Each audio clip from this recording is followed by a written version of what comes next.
Olá, meus irmãos, bom dia a todos, a graça e a paz de nosso Senhor Jesus Cristo sejam com todos.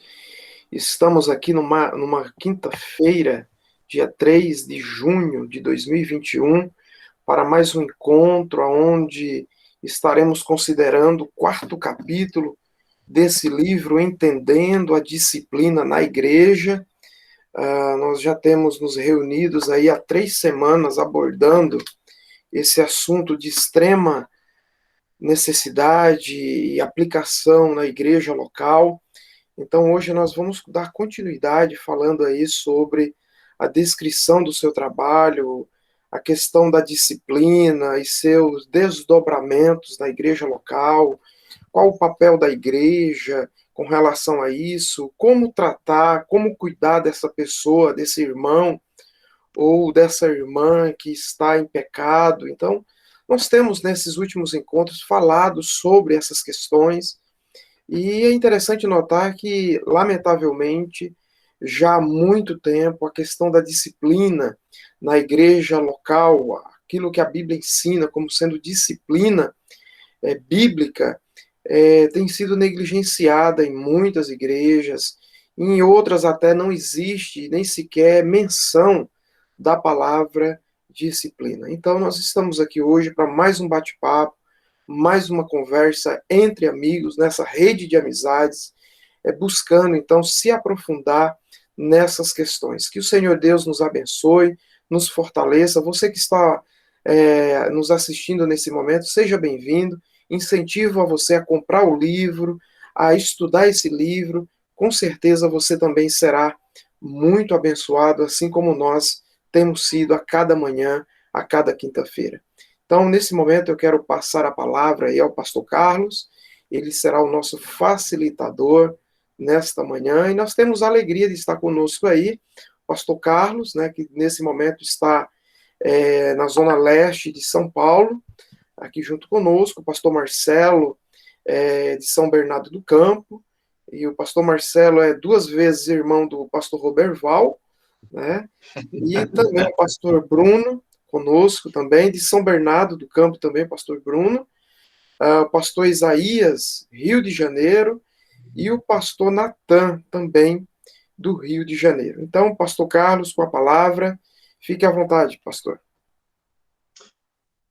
Bom dia a todos, a graça e a paz do nosso Senhor Jesus Cristo seja conosco, seja com você que está nos vendo, e espero que esses momentos de reflexão também sejam momentos para que nós possamos analisar, dentro do princípio da palavra de Deus, todas as suas verdades e colocá-las em prática, para que o crescimento da igreja seja de uma forma saudável e todos possam crescer espiritualmente para a honra e glória do Senhor.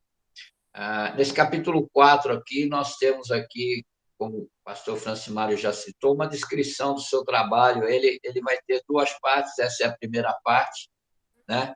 Ele vai ter um preâmbulo aqui, contando a história de uns amigos que, dentro de um bate-papo, digamos assim, informal, eles acabaram, um deles detectando uma certa dificuldade de um para com o outro.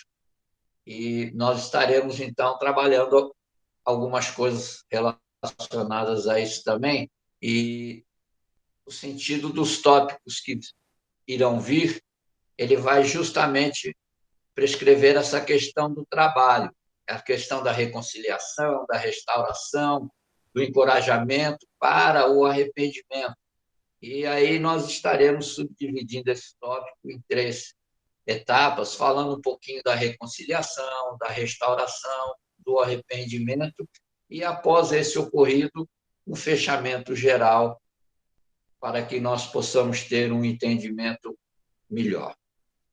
A primeira pergunta, ela é: qual deve ser a reação da igreja ao ter conhecimento de um membro pecador? E dentro dessa questão também nós podemos pensar e quais devem ser suas implicações e os seus cuidados. ele está nas páginas de 63 a 65, na parte A, né? E eu pediria aí para o pastor, vou pedir para o pastor Roberval, que está aqui na minha sequência aqui, em seguida o pastor Francimário também pode discorrer, e fica aberto aos irmãos também, se quiserem fazer algum complemento logo em seguida, tá bom? Fique à vontade, pastor Roberval está com a palavra. Obrigado, Pastor Carlos. É uma alegria enorme. Esse privilégio de participar aqui desse grupo traz consigo aí responsabilidades. E a cada semana, graças a Deus, nós somos mais impactados com cada aula, com cada ensino, com cada conteúdo que a gente vai recebendo aqui. E tem sido muito precioso para nós estarmos aqui.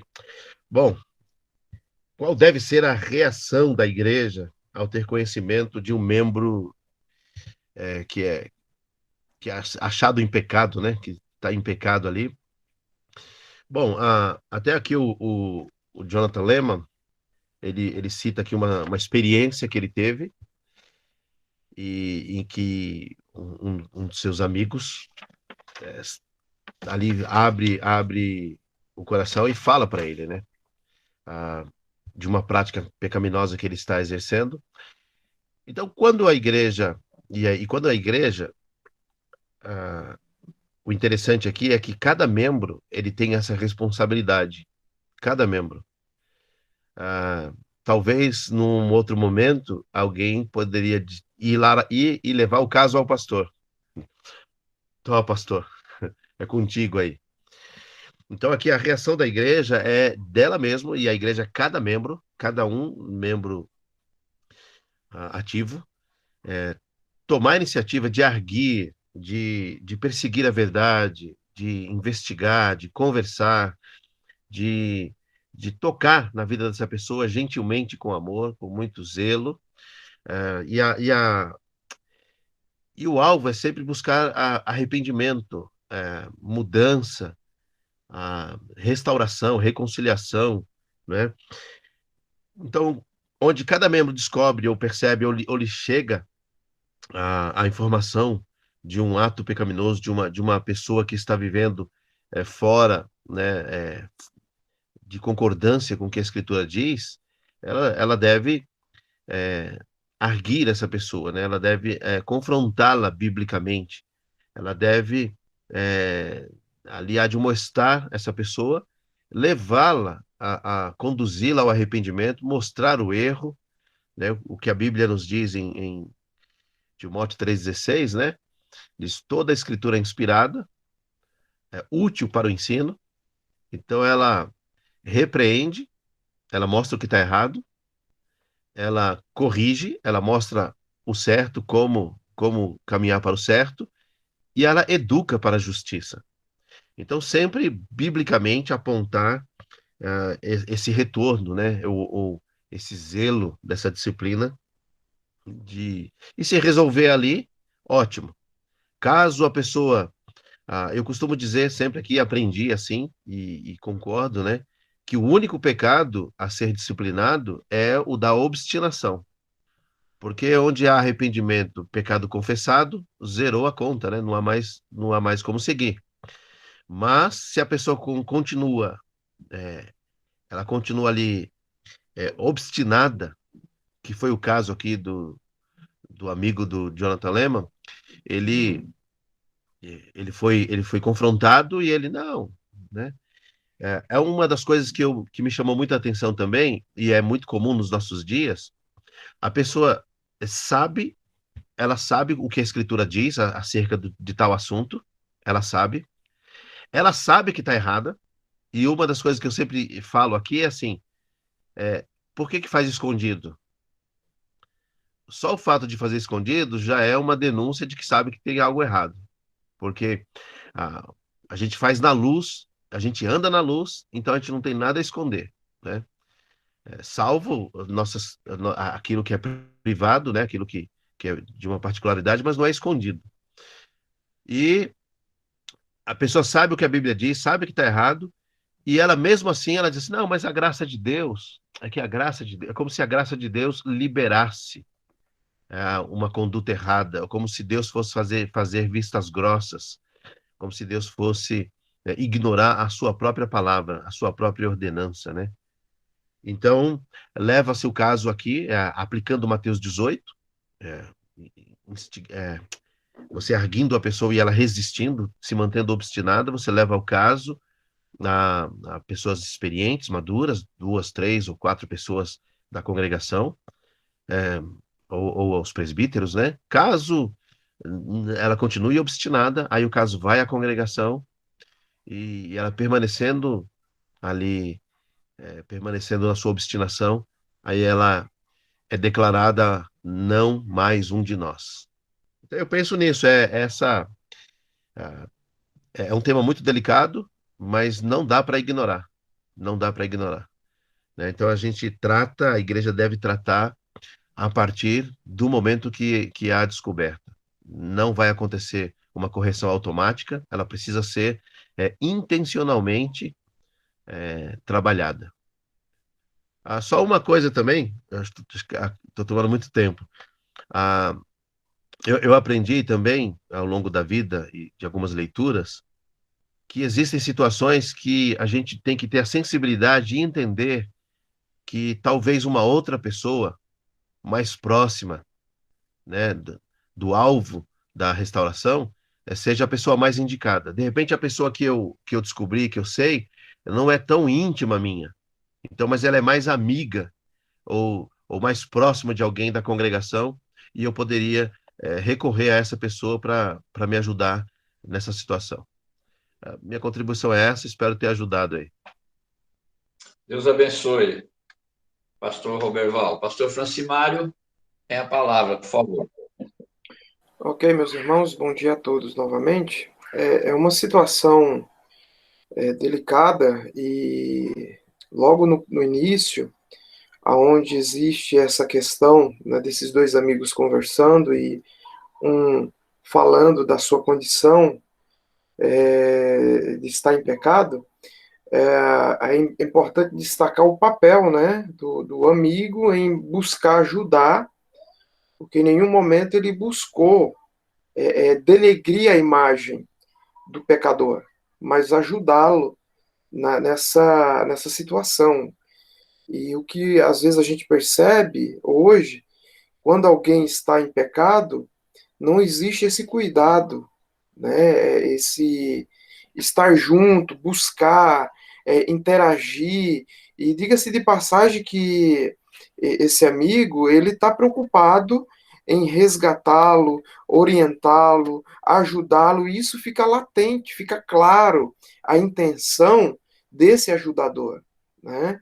Então é uma coisa que nós precisamos considerar sempre, é que além de ter a boa intenção, você precisa estar preparado, pronto para ajudar essa pessoa. Porque às vezes tem pessoas, eu já conheci casos em que a pessoa quer ajudar, mas ela mais atrapalha do que ajuda. Por quê? Porque ela não tem as ferramentas ou não tem o conhecimento necessário para ajudar essa pessoa. Então ela acaba atrapalhando mais, prejudicando mais do que ajudando essa pessoa. Então acaba trazendo mais obstáculos. Em contrapartida, olhando o outro lado da moeda, a igreja, voltando aqui a esse ponto, a igreja ela precisa estar preparada para lidar com essa situação a partir da liderança. A própria liderança precisa ter essa compreensão, à luz da palavra de Deus, de qual é o seu papel, não resolver a situação de aquilo que a gente já falou anteriormente. Você não quer nada com nada, então está excluído. Esse não é o papel do líder, mas levar a igreja, conforme Mateus 18, ter essa orientação e andar. E um detalhe importante, pastor Roberval, que eu vi nessa história, é que apesar dessa pessoa ter sido excluída, como foi o caso aqui citado, a igreja continuou aberta para recepcionar essa pessoa. não só o templo com as portas abertas, mas as pessoas. Então é interessante isso, porque, via de regra, assim, eu tenho visto isso em muitas situações, depois que a pessoa é excluída, as pessoas da igreja local, os membros, começam a olhar com um olhar diferenciado. E isso não pode acontecer. A gente precisa agora considerar esse camarada um pagão, alguém que precisa de Jesus, alguém que precisa ser alcançado por Cristo. Então, esse é um cuidado que nós precisamos ter, e eu acho que o nosso papel como pastor em orientar a igreja a ter essa atitude, agir dessa forma, é fundamental também nesse processo. Então, nesta manhã, minha responsabilidade só está aumentando mais ainda, irmãos. Obrigado, pastor Carlos. Amém. Alguém mais quer fazer alguma colocação? Eu gostaria de contribuir. Esse ponto que o Francimário coloca, acho que o que vai mudar aí são o teor das conversas, né? Não vamos mais, o tipo da comunhão muda nesse sentido, né? Não, vamos aqui comer uma pizza, falar de futebol e nada. A ideia pelo que eu entendi, fica tudo aberto, mas os nossos encontros com essa pessoa realmente tratando como um pagão, então é alvo do nosso evangelismo, reevangelismo sobre ele. É uma ideia de positivamente importunar a sua cabeça, né, tentando fazer com que ele reconsidere a decisão que ele tomou. E um outro ponto muito importante, e que pelo menos nas igrejas batistas é muito comum, para amenizar essa situação que é por si só desgastante, né, e difícil, faz uma carta aí e você renuncia à sua membresia, né? Escreve uma carta, tem pastor que até dita o que o cara deve escrever e no final ele assina, põe o RG, CPF e assina, talvez temendo alguma ação legal. E aqui não, aqui diz que a igreja não deveria. Ele fala assim, nesse momento Estevão tentou renunciar à sua membresia, mas os presbíteros entenderam que não deve ser assim, né? E aí tem uma parte que é interessante, que bem haveria nessa autoridade se uma pessoa pudesse simplesmente escapar ao renunciar. Então, a igreja não pode se furtar da sua responsabilidade, até como nós já vimos em outras lições, né? É a igreja quem admite o membro no seu rol e é a igreja quem o exclui também. Então, esses dois pontos eu queria salientar aqui e que me chamou bastante atenção. Amém. Que bom. Pastor Bruno, quer pincelar alguma coisa? Quer ficar para a próxima? Senão eu vou entrar na segunda questão. Acho que o principal foi falado aí, né? Eu acho que o que mais me chamou a atenção, eu vou aí com o Marcelo, acho que o que mais me chamou a atenção foi essa questão de não permitir o recuo, né? A gente vê bastante isso na política, né? A hora que aperta o cerco, o cara renuncia e meio que fica por isso mesmo. Não só aqui no Brasil, como outros países também. Então, no fundo, eu renunciei, o problema não existiu mais, né? Mas a gente está lidando aí com a unidade da igreja, com a santidade da noiva. Então, a seriedade, a responsabilidade que isso traz é enorme. É verdade. Muito bem colocado também. Porque parece que simplesmente é só uma questão de reconhecer o primeiro momento, mas não ser, na verdade, trabalhado, ajustado na compreensão daquilo que fez, a quem ofendeu, não é? Muito bom. Vamos passar aqui, então, para a segunda pergunta. Aqui eu coloquei, explique como deve ser a disciplina para a igreja. E, em seguida, qual é a importância da igreja ter uma vida relacional de maneira integral, que ela não fique apenas naquilo que foi citado agora pelo pastor Bruno, né? Somente na conscientização, ou como o pastor Marcelo bem colocou, faça uma assinatura, assine aqui, registre em cartório, que agora está tudo anexado, passar bem, Deus abençoe e viva a sua vida feliz sem Jesus. Como é que os amados irmãos veem isso? Eu vou pedir, então, para o pastor Marcelo, né, fazer esse complemento e o Pastor Bruno, sinta-se à vontade também para poder expressar a sua opinião e depois os irmãos.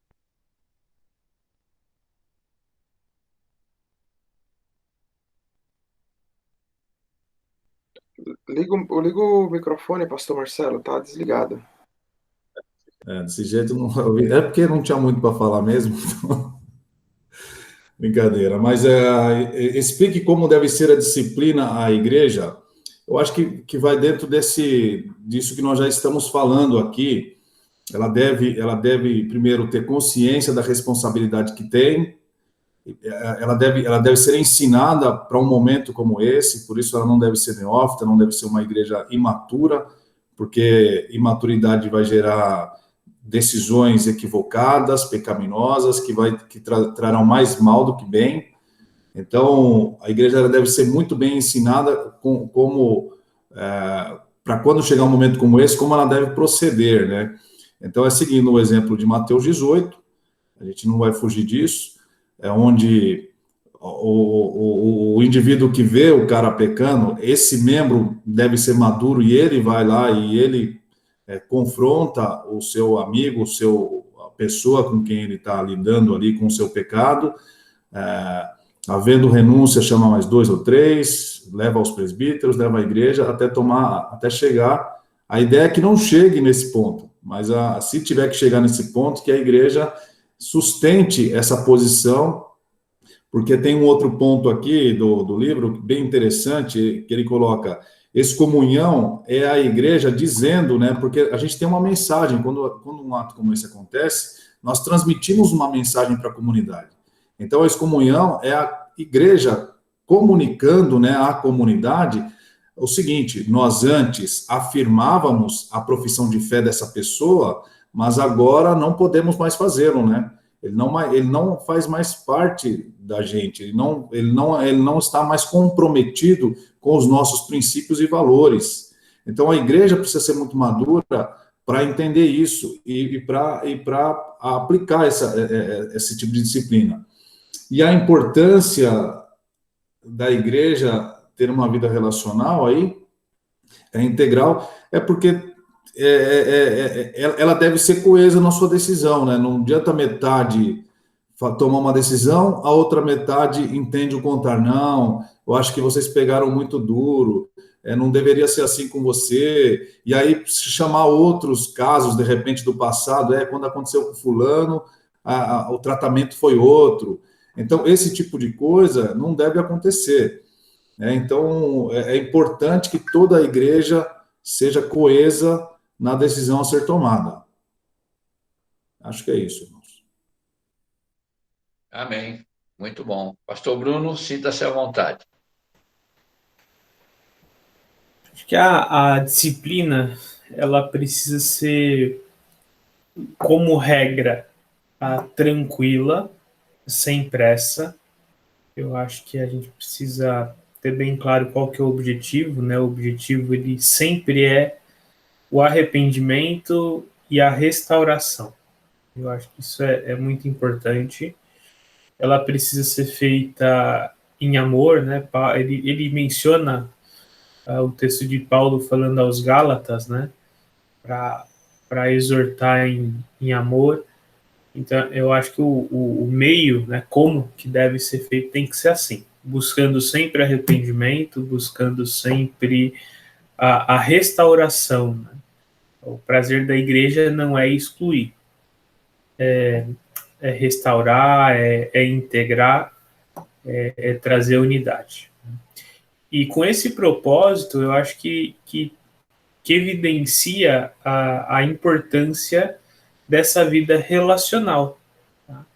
Porque ele até menciona, né, que eu li os 2 capítulos recentemente, esse e o próximo, então eu posso estar confundindo.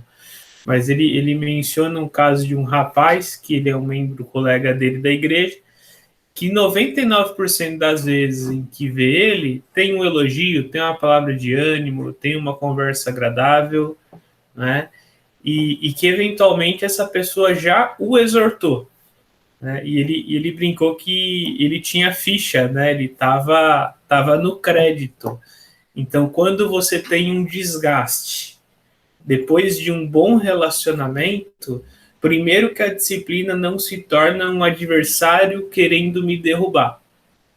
É um amigo, é um irmão que me ama, que deseja o melhor para mim.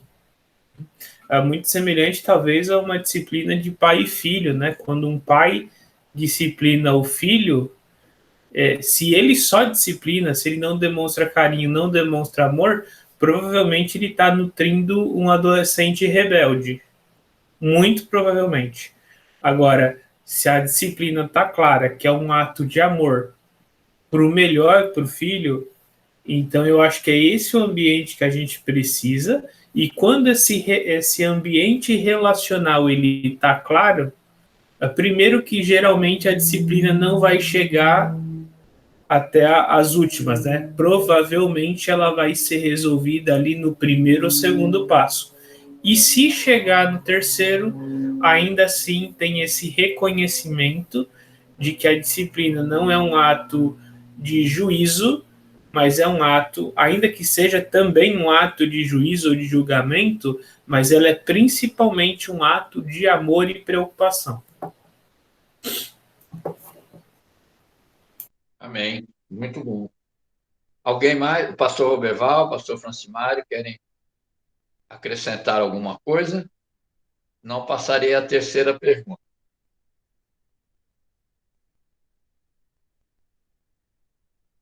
Muito bem.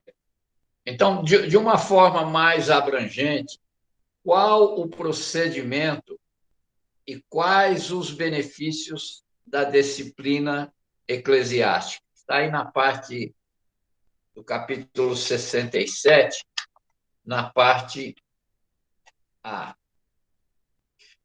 E qual foi a metodologia aplicada por Jonathan Lehm para a iniciação do processo de disciplina? Então, ela vai ali do 60, ela tem uma observação que ele faz aqui, né, que ele diz que observe que eu disse espiritualmente intencional. É bom falar sobre futebol, opções, etc, etc, mas isso também que busque conversas que edifiquem. Ele trabalha até a questão do texto de Efésios 4, 29 ali, fazendo um questionamento aos seus amigos, o que eles acham do sermão, aquela coisa. O que hoje, às vezes, na igreja nem se comenta muito, né? Isso é muito, eu diria, muito triste até, porque dificilmente, após o culto, alguém vai dizer, olha, a palavra abençoada falou comigo dessa forma, puxa vida, que bom, edificou a minha vida. Não. Aí cada um já vai para o seu lado pessoal, olha, estou com pressa, tem isso para ver, tem aquilo para ver, amanhã a gente se fala, etc. Enfim. Mas eu acho que é importante que haja esse esclarecimento. Eu vou pedir aqui para que o pastor Francimário inicie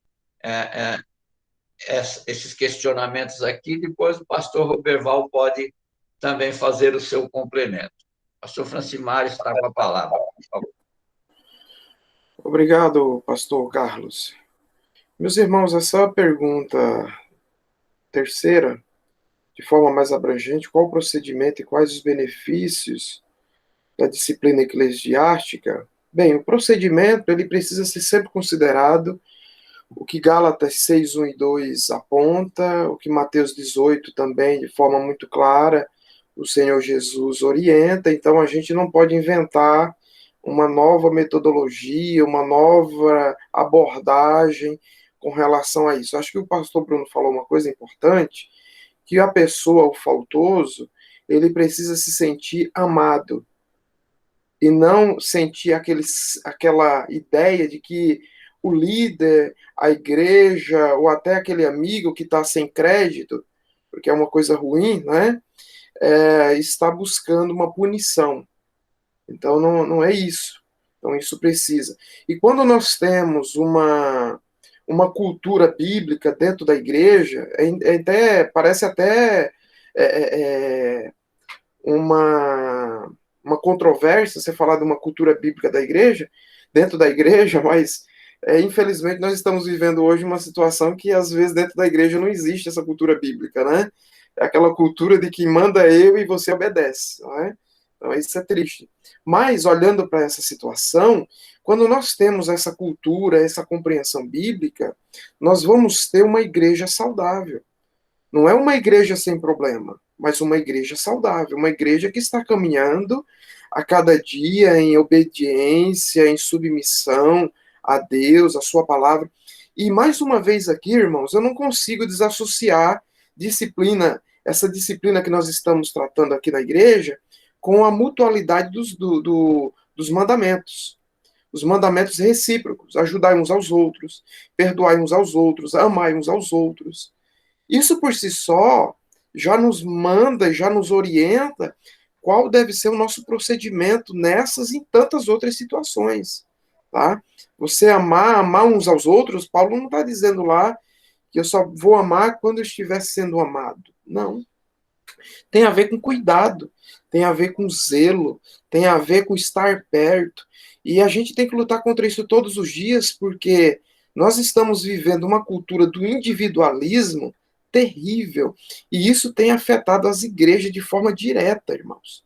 O ponto que o pastor Carlos falou, terminou o culto, o pessoal vai embora. Ninguém, tudo bem que agora a gente não pode estar perto, tudo, mas, puxa vida, não custa desejar boa noite, ter uma semana abençoada, como é que você está? Até mesmo aquela abertura de você, num grupo de WhatsApp da igreja, por assim dizer, você poder se expressar, pedir oração por uma situação específica, sem ter aquele receio de estar sendo julgado por aquele determinado pedido de oração, ser recriminado. Olha que loucura isso, irmãos. Então, são situações que nós precisamos considerar. E nós precisamos, então, compreender que nesse processo de disciplina, tudo isso nós precisamos considerar. Primeiro, a vontade de Deus. Qual é a vontade de Deus? Se a minha vontade não é a vontade de Deus, a quem eu devo levar adiante? A vontade de Deus. Então isso precisa ser claro. Diante da igreja, a igreja tem uma decisão, como é exemplo do que é colocado aqui. Uma igreja, em um certo momento, excluiu, deliberou em assembleia uma exclusão, e tempos depois veio a reconhecer o erro que haviam cometido, porque não assistiram a pessoa como deveria. Eu costumo dizer o seguinte, toda história tem pelo menos duas versões, então não escuta uma só não. Tenha o cuidado de ouvir os lados envolvidos. Então nós não podemos ser apressados com relação às tomadas de decisões.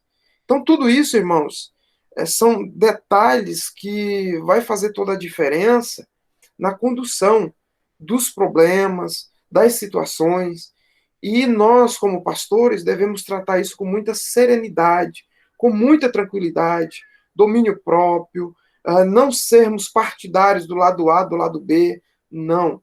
Neutralidade, precisamos abraçar a palavra de Deus e ficar firme nela e praticando, ensinando a palavra a quem quer que se faça necessário a cada dia. Inclusive, essa pessoa que tem negligenciado na sua vida espiritual. Eu quero fechar fazendo uma observação ao que foi falado na primeira questão. O ano passado, eu tive um caso aqui na igreja que quando eu li esse capítulo, irmãos, se eu pudesse voltar no tempo, eu tinha entrado dentro da máquina do tempo e de volta para o passado. Porque eu tive uma situação em que um irmão, ele não se submeteu, ele não reconheceu o seu pecado, e naquela situação ele falou, não quero ficar mais na igreja, eu peço o meu desligamento. E o pior de tudo, irmãos, é que eu aceitei essa colocação dele. Quando eu li esse capítulo, eu falei, puxa vida, eu errei. Né? Por ignorância, eu posso dizer, porque se fosse hoje eu não faria dessa forma. Falo, não, meu irmão. Da mesma forma que você entrou, pela porta que você entrou, é por essa porta que você vai sair. Se você realmente deseja sair. Então, não aceitar essa carta, né, de desligamento. Infelizmente, naquela oportunidade, naquela situação, eu recebi a carta, foi passado com a igreja, em assembleia, foi deliberado, toda essa questão, mas eu vejo hoje que eu cometi um erro. Erro esse que eu nunca mais vou cometer em nome do Senhor Jesus. Entendeu? Então, é isso. Então, aqui eu estou confessando o meu pecado também, meus irmãos. Nessa manhã eu estou lavando a roupa suja aqui, tá certo? Obrigado, pastor. Amém. Mas eu acho que esse pecado já está perdoado. Eu acredito que o mais interessante é a intencionalidade de cada coração. Porque muitas vezes essa pessoa que pediu carta, eu também tive um problema desse com alguém que quis sair, saiu com a esposa, depois levou metade da igreja, mas a intencionalidade era outra. Não era questão de ser, estou pedindo exclusão da igreja.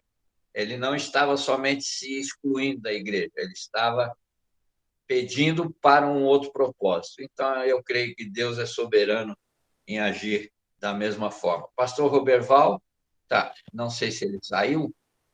Eu estou aqui. Não, por favor, sinta-se à vontade. O confessionário está aberto, né?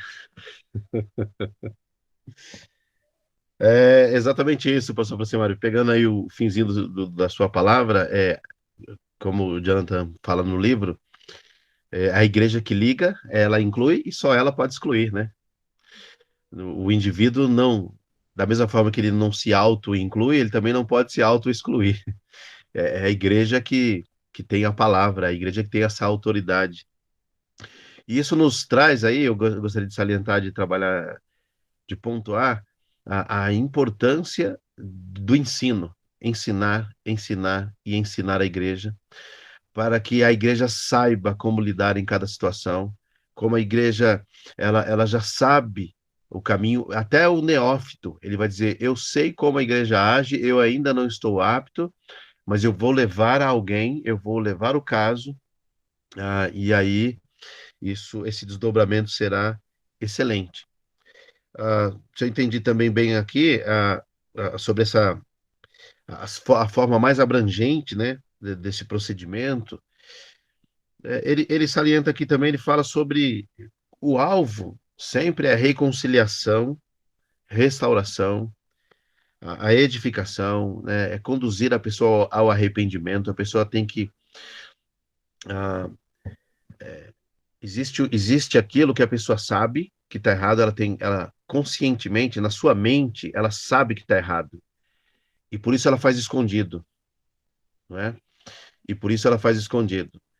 E só a metanoia acontece quando há o arrependimento da mente, do coração e da vida.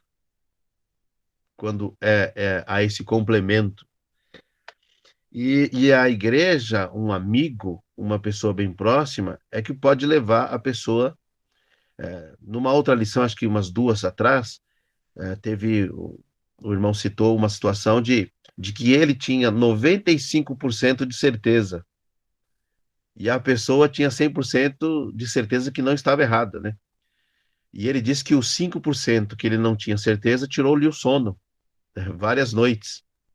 E ele ficou ali para trabalhar. E a pessoa que estava em erro, em pecado, ela tinha 100% de que não estava em pecado, ela não tinha essa consciência. Então nós contamos com o Espírito Santo, pois ele convence, né? E nós usamos a palavra de Deus, nós levamos o caso a muitos irmãos para conferir a situação com a Escritura, e na multidão de conselheiros, os sábios ganham a guerra, né? Uma outra coisa que eu gostaria de tocar aqui é o Mateus 7,12. É tratarmos cada caso, cada situação, cada pessoa, como se nós gostaríamos de ser tratado. Então, é um ato sempre de amor, sempre que leva à edificação, né? No entendimento de que o pecado rompe, de que o pecado divide. Então, a disciplina, ela tem um objetivo de reconciliação, de manter a reconciliação que Deus nos provê em Cristo Jesus. Um último ponto é o que o Francimário também disse. A igreja saudável não é aquela que não tem problemas, mas é aquela que sabe lidar com cada problema. Aquela que foi trabalhada, ensinada, edificada, e ela sabe lidar, não é?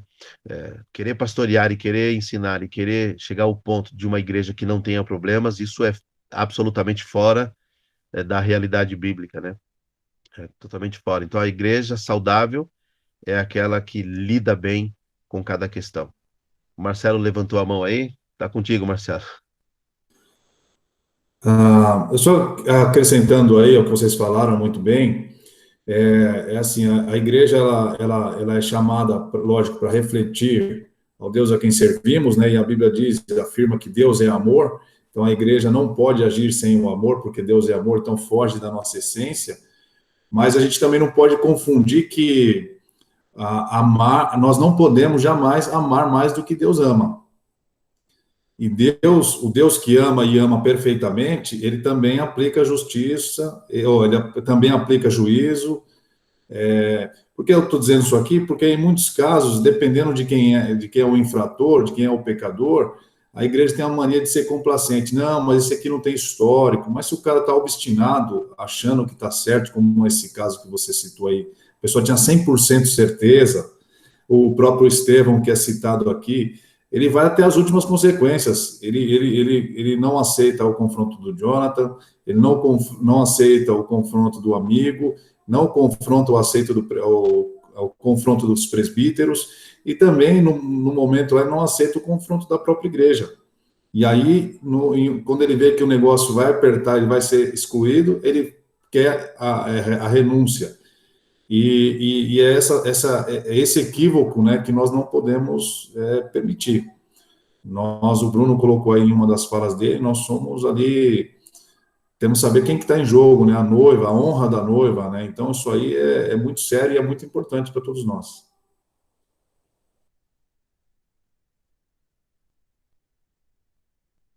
Amém. Eu também vou compactuar com essa mesma ideia da importância. E tenho até comentado muito a esse respeito, porque muitas vezes a gente diz assim: Deus é amor, mas Deus não é justo. Nós não temos a questão da justiça, que eu acho que há uma confusão muito generalizada entre as pessoas, e entender juízo de Deus na sentença definitiva daquele que vai, né, para o céu, para o inferno, ou então para o inferno, quanto ao juízo daquilo que é um erro cometido. Toda forma de erro é uma agressão contra Deus. Então, creio que se a igreja ela não é aquela igreja saudável, que ela trabalha dentro de um conceito de amor, de carinho, para restauração, para edificação, ela está em pecado também, porque ela é conivente com o pecado. Né? Romanos, capítulo 1, lá de 13 a 33, Paulo vai dizer, aquele que olha para o pecado e é conivente com ele, peca igual àquele. Então, eu acho que para isso a igreja ela foi determinada. E nós temos muita dificuldade. Eu me recordo que uma jovem, estando na casa dela, e nós estávamos discipulando essa família já há quase um ano, criou-se a questão da disciplina da igreja, como nós estamos tratando, e ela disse assim, eu nunca quero fazer parte dessa igreja não, pastor. Eu falei, mas por quê? Que coisa mais ridícula, já pensou eu ter que ir lá na frente e pedir perdão para as outras pessoas? Isso é humilhação. Eu falei, pois é, mas aqueles que se humilham diante do Senhor, eles serão exaltados, mas o soberbo não.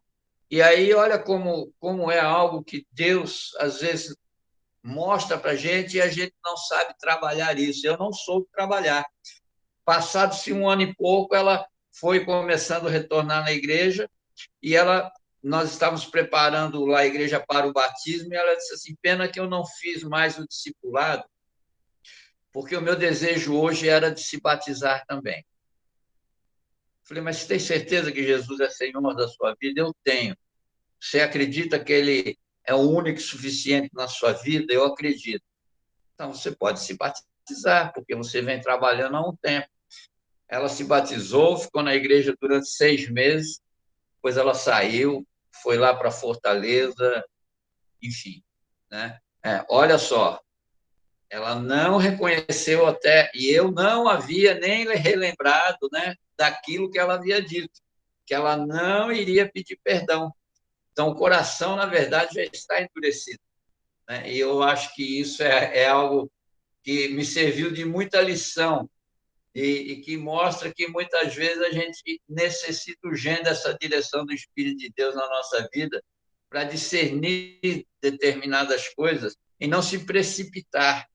Não é uma questão de juízo, mas eu creio que é uma questão de direção daquilo que a pessoa, na verdade, tem do coração, que a gente não pode conhecer, né?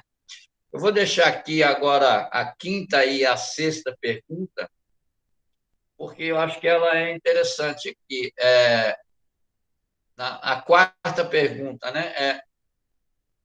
A questão do membro que ele foi excluído, a gente já está aí nesse trabalho.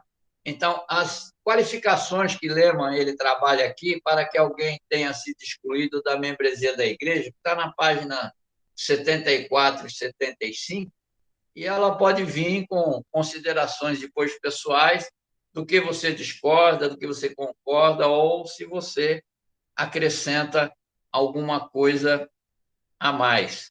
Então, queria deixar agora em aberto aqui, pode ser começado pelo pastor Bruno, depois o pastor Marcelo, o pastor Francimário, né? Pastor Roberval. Então, sintam-se aí à vontade das qualificações que ele faz na página 74 e 75, e depois ele vai, então, dar esse fechamento aí, para que a gente possa, então, discorrer a respeito disso.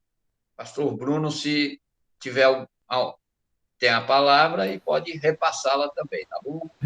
Eu não estou me lembrando quais são essas duas qualificações, então vou deixar um outro pastor falar primeiro para ver se eu me lembro. Tá ok. Elas estão aqui na página 74. Mas alguém, pastor Roberval, Francimário, pastor Marcelo, sintam-se à vontade aí. Calma, um de cada vez. Calma. Sem pressa. Ok, pastor Carlos. As duas qualificações mencionadas aí, os presbíteros, em primeiro lugar, ele vai citar o Jonathan Lima, os presbíteros da minha igreja e eu cremos que alguém que foi excomungado pode participar das reuniões públicas da igreja, né? Afinal, a reunião pública inclui a presença de não cristãos, né? Aquela ideia que a gente já abordou aí anteriormente, mas deixa eu já aproveitar e ler a segunda. Em segundo lugar, os membros da família de um indivíduo excomungado devem continuar a cumprir as obrigações familiares para com o membro da sua família que foi excluída. Porque são duas situações aqui, né? A pessoa que foi excluída da igreja local, da comunhão, ela vai ser tratada como pagão. Ali agora é território missionário. O evangelho precisa ser pregado para essa pessoa. Então a gente não vai abraçar essa pessoa como sendo um irmão em Cristo. A pessoa que nasceu de novo. A gente vai ter que ter esse cuidado para ter esse tratamento sem menosprezar a pessoa, sem tratá-la de forma inadequada. Essa é uma questão importante a ser considerada. Mas ela agora precisa da graça de Deus ser alcançada como os demais, que ainda não conhecem a Cristo. Em contrapartida, a família precisa abraçar essa pessoa, não concordando com o pecado dela, mas ela não deixou de ser filho, nem deixou de ser pai, não deixou de ser mãe. Então a família precisa continuar amando essa pessoa, orando por ela, pedindo que Deus tenha misericórdia e que ela possa voltar em breve aí a ter realmente um encontro com Jesus e ter a sua vida transformada. Então, a essa questão. Eu acho importante o que ele falou aqui, parece pesado, irmãos, mas eu parei para refletir, falei, ele tem razão. O cara, ele não se arrepende, obstinado, aparentemente tudo leva a crer que a pessoa não teve encontro com Jesus, não há lugar no coração dessa pessoa para arrependimento, e aí a pessoa é excluída. E depois A igreja, eu já presenciei casos em que a igreja, depois da exclusão, ela se depara com uma determinada situação. Ela começa a abraçar essa pessoa como se essa pessoa fosse um coitadinho, que não soubesse o que estava fazendo, e aí começa a dar uma atenção que não é devida. Quando a Bíblia diz, olha, você não deve sentar com esse camarada para comer, para fazer isso e fazer aquilo. Parece que Paulo está pegando pesado, mas essa é a realidade, irmãos. Não dá para me tratar essa pessoa como sendo um irmão, alguém que está na fé em Cristo, quando ele passou por todo esse processo, obstinação, sem arrependimento. Aí eu levo a palavra do pastor Marcelo, aí que ele falou muito bem, o histórico. Irmão, qual é o histórico do pecador? De todos nós, é pecado. Não existe nenhum santo na igreja que não seja um santo pecador. Né? Então, esse é o histórico. Vamos pegar aí, Davi. Davi cometeu adultério. Qual era o histórico de Davi? Até então, nenhum. Mas Deus tratou com justiça. Deus deixou de amar Davi? Não. Ele continuou sendo um homem segundo o coração de Deus, se arrependeu, obviamente, senão ele não teria continuado sendo um homem segundo o coração de Deus, mas Deus tratou ele com justiça. E a espada não saiu da casa dele. Então, meus irmãos, isso parece que a nossa teologia aí sobre essa questão de histórico na Igreja Batista parece que é um barco furado, né? Deus tenha misericórdia de nós. Obrigado, pastor Carlos. Amém. Verdade dita, verdade tem que ser vivida, né? Por favor, pastor, alguém mais pode ficar à vontade. E se esse histórico é com o pastor Batista, como que a gente faz? Que não tem disciplina na denominação. Mas não vou citar nome para não correr o risco legal de ser processado aqui, já que está gravando, né? Então vamos lá. Mas como eu sou aqui da região de São Paulo, já fica mais fácil de deduzir, né? Mas vamos lá. Um negócio que ele destacou lá que eu achei interessante é a diferença de a gente tratar o não crente do excluído. Principalmente quando esse excluído ele se declara crente. O tratamento ainda é diferente, né? Ele coloca, e até Paulo mencionando, ó, desses você não se aproxima. Eu acho que o nosso tratamento não é só igual a um não crente, porque o não crente ele não teve contato com o evangelho, ou pelo menos não diz que teve, e ele está sendo evangelizado. O excluído, ele não só vive como não crente, como ele se rebela abertamente e não se arrepende e conhece a verdade. Então, talvez esse tratamento ainda seja até um pouquinho mais difícil, né? E, mais uma vez, entra na importância do ambiente relacional, né? Se o meu ambiente é um ambiente bom dentro da igreja, de unidade, de relacionamento, de amor, essa pessoa vai sentir a ausência. Agora, se a igreja não passa de um clube ou de um lugar bacana para as pessoas se encontrarem, a exclusão vai ser só riscar um nome ali da lista de membresia, né? Agora, eu achei o grande desafio para cumprir isso quando se é familiar, né? Ele lida com a questão do familiar, eu achei interessante também, né? Você não vai deixar de se relacionar com o familiar, porque essa relação vem de criação e não da nova aliança. É um relacionamento anterior ao evangelho, vamos chamar assim. Mas ele lida com um conflito interessante. Fala assim, olha, uma esposa ela vai chamar o marido que foi excluído para cortar o peru lá, mas o marido não vai conduzir a oração. Eu acho que é um desafio bem grande para a gente separar essas coisas, esse relacionamento familiar do relacionamento do corpo de Cristo, né? E honestamente, esse setor específico me levantou talvez mais questionamentos e reflexões do que respostas, né? O quanto será que nós deveríamos realmente nos relacionar com essas pessoas E até o autor, eu acho que ele poderia ter desenvolvido melhor qual que é o nosso papel em relação a essas pessoas de uma forma assim mais clara. Eu acho que ele acabou passando meio pressupondo a resposta, mas para mim mesmo não ficou tão claro. Será que todo encontro eu preciso evangelizar e todo encontro que houver essa pessoa, minha única conversa, ela vai ser para impulsionar o arrependimento? Ou será que eu vou nutrir um bom relacionamento, como eu faço com não crente para chegar ao evangelho? Né? Então, algumas coisas, esse capítulo aí, essa parte, né, específica, ela me levantou mais dúvida do que resposta, mas acho que boas reflexões aí. Eu vou deixar para o Marcelo responder, porque ele é bem mais inteligente, aí já está careca de saber as respostas aí, né? Então é mais tranquilo. Imagina, rapaz. Pastor Bruno, pastor Marcelo, antes de passar a palavra ao amado, pastor Bruno, eu acho que essa resposta vai estar no capítulo 2 desse trabalho. Ela deve abranger, acho que um pouquinho mais a esse respeito, mas o pastor Bruno, fique à vontade. Bom, meus irmãos, eu confesso, eu estou falando bastante hoje, perdão aí, mas é porque foi um capítulo também que mexeu muito comigo, até porque eu estou na igreja num processo também de reestruturação, de revitalização, e estou prestes a entrar nos momentos como esses aí, onde acho que vai ter que ter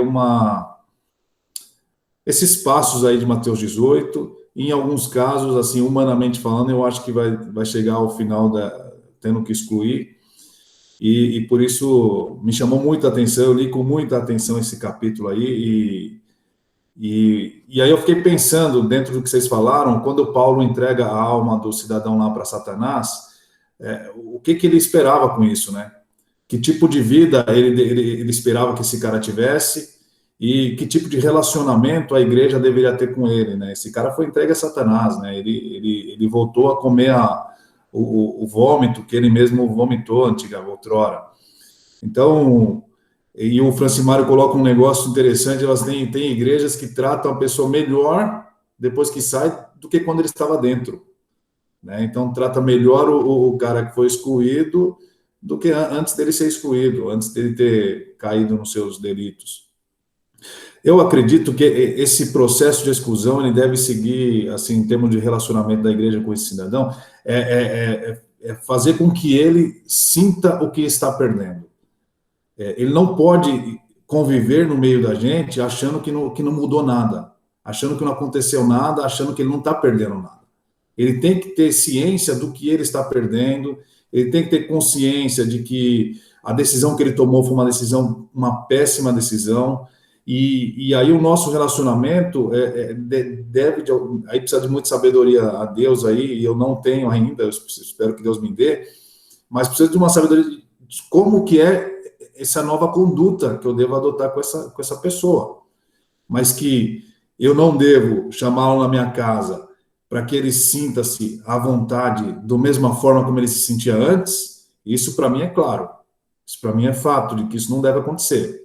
Se eu convidá-lo a vir à minha casa, é de uma forma intencional, eu quero que ele venha aqui, onde eu serei bem, assim, com amor, claro, tá irmãos, mas bem direto sobre o que eu pretendo com a vinda dele na minha casa. Eu não quero que venha só assistir o jogo, vamos comer, beber aqui um refrigerante, um suco, seja o que for, um café que eu gosto muito, e bater papo, dar risada e pronto, vai embora agora.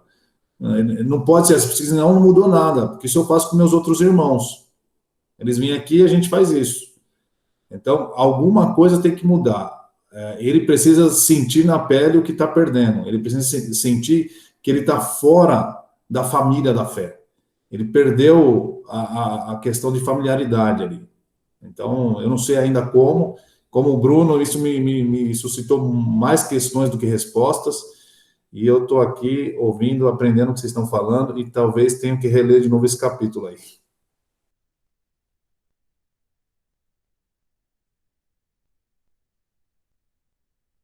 Mais alguém, por favor?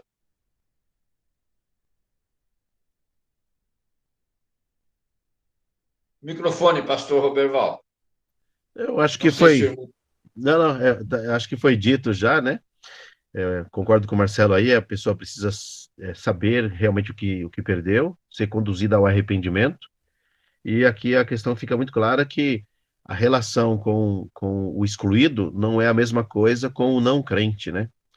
É difícil, nunca praticamos isso. Eu conheço duas congregações que praticam isso, que vivem isso, né? É, de um amigo muito próximo, um pastor, que eles caminham assim, e até preciso conversar mais com ele sobre essa questão, né? E de fato, não receber, não comer junto, não tem a mesma comunhão, a pessoa precisa realmente saber o que perdeu. Porque se continua a mesma coisa, é excluído e continua a mesma coisa, e repetindo, né, sendo repetitivo aí, que o Francimário falou e o Marcelo repetiu, a, a pessoa é melhor tratada depois de excluída, né? Então, fica algo muito estranho.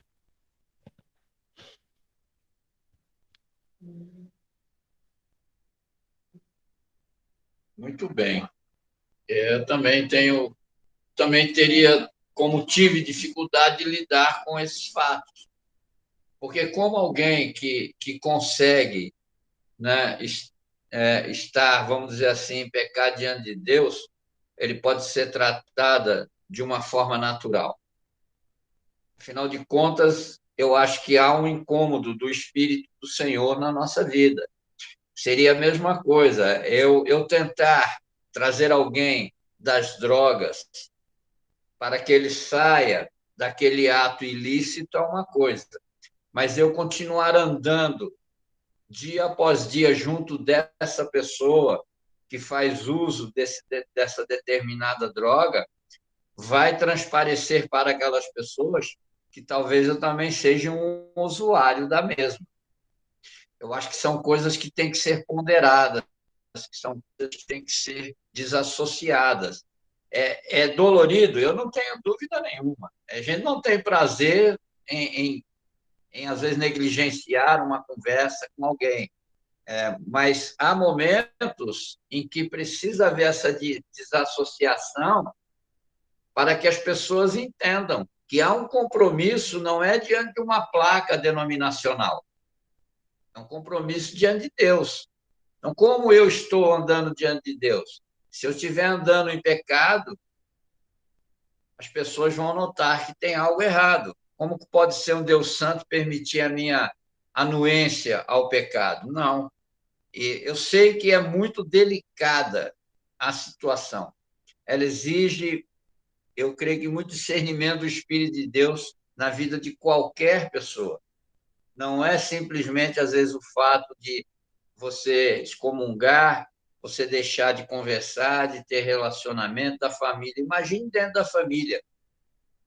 Porque eu fico me imaginando eu dentro da minha casa, fui o penúltimo a se converter. O meu filho mais novo se converteu aí no Ceará, ele, né, estava com 12 anos, mas ele era o caçula. Então, a minha esposa era convertida, o meu filho era convertido, depois a minha filha, e eu não era. Imagine como era a vida deles comigo, dentro de casa. E algo interessante que o pastor Francimário citou era isso. Eu, quando comecei a frequentar a igreja, não era convertido, eu ia aos cultos de quarta-feira e o pastor dizia assim, quem quer orar? Interessante que ninguém levantava, e eu levantava, eu ia lá na frente orar. Até que ele chegou e falou para minha esposa, minha irmã Elza, como é que nós vamos lidar com o homem? Porque toda vez que eu peço para orar, ele vai lá na frente orar. E ele ainda não se batizou, ele ainda não tomou uma posição. Quer dizer, o que eu olhava, eu como, vamos dizer assim, inicialmente descrente? Os crentes que estão aqui, ninguém quer orar, eu vou lá orar, ué. Então, eu acho que algumas coisas precisam ser trabalhadas dentro da igreja. Então, eu entendo que é isso mesmo, é essa questão relacional, essa questão de trazer a palavra à tona, de viver na direção do Espírito de Deus, né? E eu creio que é isso. Nesse aqui é só o que eu tenho a acrescentar, mas concordo com aquilo que foi dito aí pelos amados e confesso que aprendi muito e estou sendo edificado a cada momento que a gente tem esse encontro aí pela palavra dos amados. Pastor Francimário? Ok, pastor Carlos. Só para me situar aqui, pastor, nós vamos considerar ainda as outras perguntas. Eu creio que essa questão do você discorda, concorda ou acrescenta era mais essa posição que cada um aí iria ter em relação àquilo que nós estamos discorrendo aí. Eu já fiz essa questão do lema, né, acrescentando como as qualificações que foram propostas, eu concordo com aquilo que foi dito, né, e eu só fiz o meu acréscimo aí. Os irmãos sintam-se à vontade agora, e depois a palavra volta para o amado pastor. Ok, pastor Carlos. Meus irmãos, eu acredito que hoje nós tivemos uma conversa muito interessante, importante demais. Certamente foi um tempo de muito aprendizado e reflexão. Eu acredito que isso a gente vai levar para toda a vida, essa questão, uma vez que nós estamos trabalhando aí na igreja local, pastoreando, cuidando, ensinando. Então, nós estaremos sempre nos deparando com situações como essas que nós abordamos aqui. A minha oração é que o Senhor Deus nos dê sabedoria e discernimento para que a gente venha errar menos. Pelo menos eu falo por mim, irmãos. Eu quero errar menos. Depois de uma conversa como essa, eu preciso errar menos e acertar mais. Entendeu? Então, é isso que eu peço a Deus, que Deus me ajude nessa caminhada, porque nós temos um grande desafio. E cuidar da igreja de Deus, olha, irmãos, é um tremendo de um desafio. Só mesmo sendo capacitado pelo Espírito Santo a cada dia para a gente seguir em frente. Pastores, passando aí a palavra aos irmãos para suas considerações finais, tendo em vista que nós estamos chegando ao final dessa gravação, já estou deixando aqui as minhas considerações e orando para que Deus nos ajude nessa caminhada.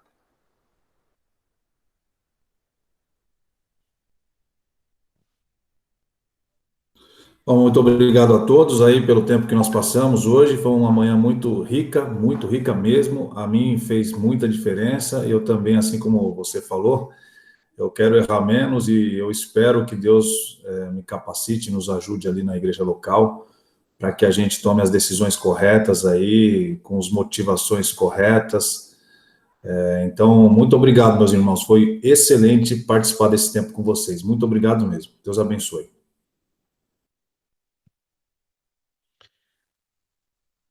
Quero também deixar minha gratidão a todos, né? Fui muito edificado e desafiado, né?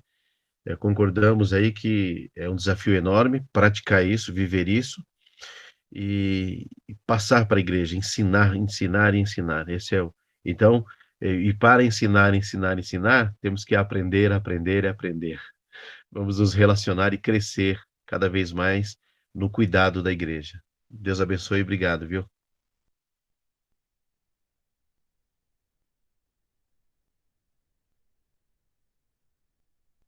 Eu também quero agradecer a Deus, agradecer aos irmãos.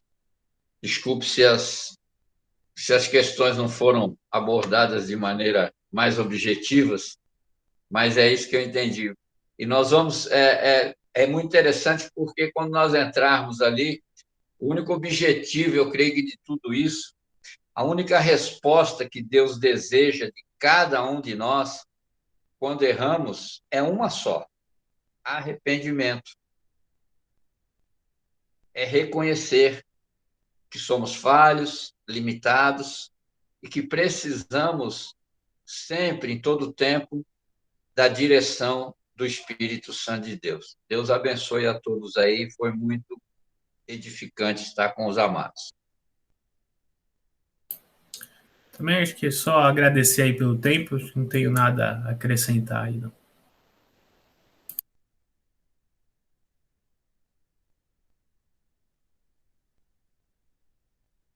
A palavra está com o pastor Francimário. Ok, pastor Carlos, Deus possa nos ajudar nessa caminhada diária, nos dando sabedoria, discernimento em todas as decisões a serem tomadas. Então, nós estamos aqui nesse momento encerrando aqui a nossa gravação nesta manhã abençoada de quinta-feira.